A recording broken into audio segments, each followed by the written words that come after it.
Let's prepare on flexibility matrix method.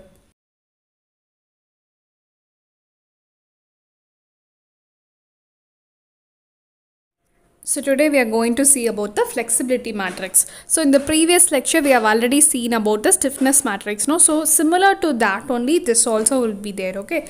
So only one thing will be different, that is the formula. There we will be having stiffness is equal to load by deflection, and we will be fixing the second point, that is we'll be fixing the deflection and then we'll be varying the load, okay? But here we'll be fixing the load and we'll be varying the deflection. So that is the only difference. So when you see the problem, you'll be getting clear with the idea. So similar to that, the properties also here it is same. So it will be a square matrix and symmetric matrix. The diagonal elements will be non-zero and non-negative also. In the stiffness also it is non-negative only, okay? And then the order of matrix will be equal to ds, that is degree of static indeterminacy. Whereas in stiffness matrix it will be equal to degree of kinematic indeterminacy. So now let us go into a problem. So here if you see means a formation of flexibility matrix for a cantilever beam, okay? So in there three directions are given. This is also similar to the stiffness matrix only. I have taken the same problem here. So 1 in the horizontal direction, 2 in the vertical direction, and 3 in the moment wise direction, that is rotation, okay? Here the only difference I have made is I have written this 2 in the upward direction, okay? Whereas in the stiffness matrix problem we will be seeing that in the downward. Here it is upward, okay? So y means due to this correction there will be some changes in the values. So to tell that only I have changed like this, okay? So now let us go to the problem. So as we saw before, Fij, no, so in that I will be equal to the deflection, that is the direction of the deflection, and J will be equal to the direction of the load. So here we are going to fix the load first and we'll be seeing the direction of the deflections, okay? So first let us fix the load, that is 1. So in the direction 1, no, so in there we are going to fix the load. So we can take the unit load P is equal to 1. So in the first case I have taken like that. So the diagram will be like this. So now you take F11. So F11 means in the direction of the load itself we are going to find the direction of the deformation. So it is nothing but del by P. So here P is equal to 1. So del is nothing but PL by AE for the axial deformation. So this we know already. So as P is equal to 1, the answer will be L by AE, okay? And the next case is F21. So in the direction of the vertical direction, there will be no deformations occur there because the load is horizontal, so it is 0. F31, so the load is applied horizontal and the deformation in the rotation direction, so that also will be 0. So now we got the first three terms. Now we can go for the second step. So here we are going to fix the second direction, that is the vertical upward direction. And if you fix that and you have to see the first one, so it is F1, 2. So direction is vertical and the deformation of direction of force is vertical, but the direction of deformation is horizontal, so it is 0 only, okay? And then F22, so direction of the force is also vertical, direction of the displacement is also vertical. So here for a cantilever beam and a reaction is occurring at the free end means we have studied the deflection and slope values, okay? So based on that we are applying here. So here what is the deflection value for that? It is WL cube by 3EI. So that we have studied already. So here the answer will be L cube by 3EI, okay? And then the third case, it is F32. So the load is applied in the direction 2 and the displacement is direction of the rotation, okay? So that is your 3, no? So if you take that, the answer will be L square, that is WL square by 2EI. So this is the case for the slope value for the cantilever beam. A reaction is occurring at the end, okay? So we have studied these conditions already for a cantilever with end reaction, with a cantilever with the end moment. For that all things we have studied the moment deflection and the slope value. So that is only applied here. So it will be WL square by 2EI. So load is equal to 1, so it is L square by 2EI, okay? So why I have given minus here means we are fixing the direction of the force in which direction? In this vertical direction upward, okay? And the force we are getting will be like this. That is our third rotation will be like this. Okay, but actually when you apply a force like this, you will be getting a moment in this direction only.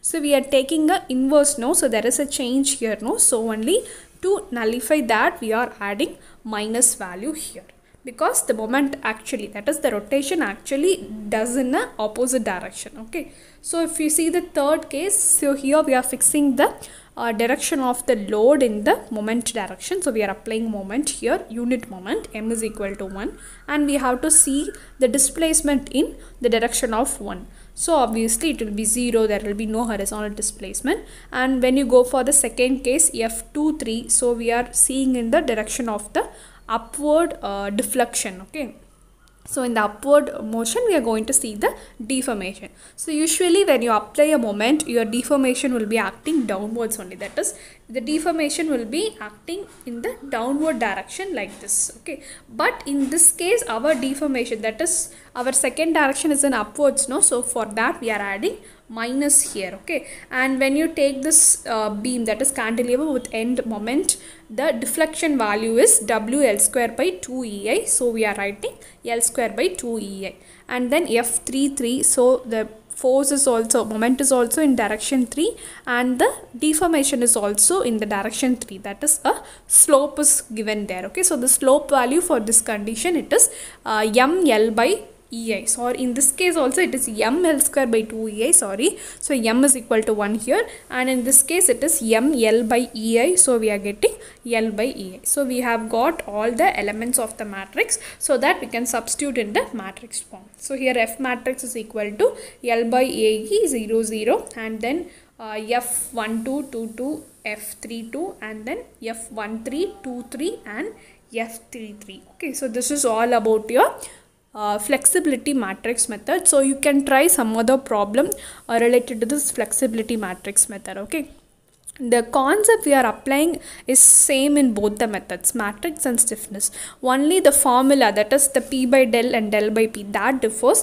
and the values we are taking, no, so in here we will be taking the deflection values and slope values, but there we will be taking the sinking support values and the rotation values, that is the farther end is m by 2, like that will be considered, you know. So that is the simple difference here. Otherwise the four values are mainly very important, you have to keep them in the mind, and otherwise the concept is same only, so you can try some other problem. Okay, so apart from this, I would like to say some important points regarding this matrix method, that is the matrix elements, no, so it will be having similar symmetric elements, that means F12 will be equal to F21. So F12 means this and F21 means this, so these both are same, and F13 is equal to F31, it is same. So that only we tell this matrix as a symmetric matrix. So this is actually, it's based on the Maxwell's reciprocal theorem. So what is Maxwell reciprocal theorem means? If we have a beam, so let us take a cantilever beam here, so let this point be A and this point be B. Okay, so if this is the case, means when you apply a load at B and you calculate the deflection at A, you will be getting a deflection. Okay, and when you apply a load at A and you are calculating a deflection at B, you will be getting a deflection. So these two deflection will be equal. So this is the Maxwell's reciprocal theorem. So the similar thing is only here also, because 1 2 means what?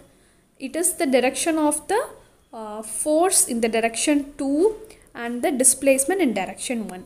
And when you see the second F21 means the force is in the direction 1 and displacement in the direction 2. It's just an inverse, which is similar to the Maxwell's reciprocal theorem. Okay, so because of that outcome only, we are getting the symmetric matrix in this stiffness matrix method and flexibility matrix method. Okay, and last we will be seeing a simple problem. So this problem or this type of problem only they will be asking mostly in the competitive exams.